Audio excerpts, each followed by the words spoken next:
सालों पहले की बात है। काशी नगरी में रामदास नाम का एक मोची रहता था।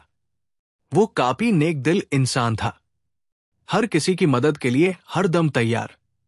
उसके पास कोई भी मदद मांगने के लिए आए तो उसे उदास होकर नहीं लौटना पड़ता था। एक दिन मोची रामदास रोज की तरह अपना मोची का सामान लेकर अपनी दुकान में बैठा हुआ था। उसके पास एक ब्राह्मण आया और अपना जूता सिलने के लिए दिया। जूता सीलते हुए रामदास ने ब्राह्मण से पूछा, आप कहां से आए हैं?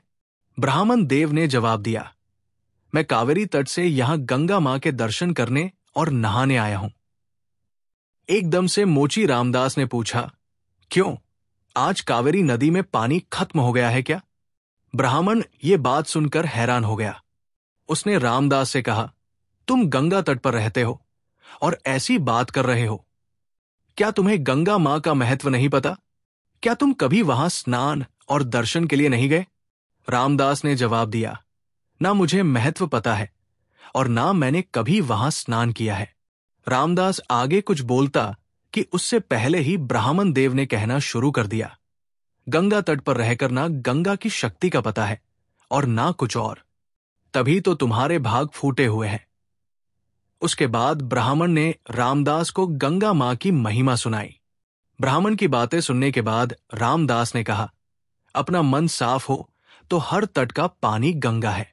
इतना कहने के बाद रामदास ने जल्दी से जूता सिला और ब्राह्मण से कहा, आपका जूता ठीक हो गया है। अब गंगा किनारे जाते हुए क्या आप मुझ पर एक एहसान करेंगे? ब्राह्मण देव ने कहा, जरूर, बताओ क्या करना है? रामदास ने अपने जेब से एक साबुत सुपारी का टुकड़ा निकला और कहा, आप जब गंगा में स्नान करेंगे तब उन्हें ये साबुत सुपारी अर्पण कर देना। ब्राह्मण देव ने रामदास के हाथ से वो सुपारी ली और गंगा के किनारे जाने लगे। वहां स्नान करने के बाद ब्राह्मण देव ने हाथ में सुपारी लेकर गंगा मां को पुकारते हुए कहा, मां, ये रामदास ने आपके लिए भेजा है, इसे स्वीकार कीजिए। इतना कहकर ब्राह्मण देव ने उस साबुत सुपारी को गंगा में बहा दिया। थोड़ी ही देर में गंगा में एक हाथ बहते हुए आया और ब्राह्मण के पास रुक गया। उस हाथ में एक सोने का एक कंगन था। उसी समय एक आवाज आई, मेरी तरफ से ये कंगन रामदास को दे देना। ब्राह्मण ये देखकर हैरान हो गया। उसका पीछा कर रहे राजा के सिपाही भी ये चमत्कार देखकर दंग हो गए। ये सब देखकर वो सीधे राजा के पास पहुंच गए और उन्हें सारी बातें बता दी।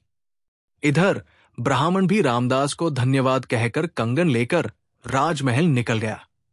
वहां पहुंचते ही ब्राह्मण ने राजा को कंगन दे दिया। राजा ने उससे कुछ नहीं पूछा और चुपचाप कंगन ले लिया। कंगन लेने के बाद राजा खुद अपने सिपाहियों के साथ रामदास की दुकान पर गए और रामदास को गंगा मां की भक्ति के लिए इनाम दिया। कहानी से सीख, इंसान सिर्फ दिखावा करके कुछ हासिल नहीं कर सकता। भक्ति, मान सम्मान सब दिल से होना चाहिए।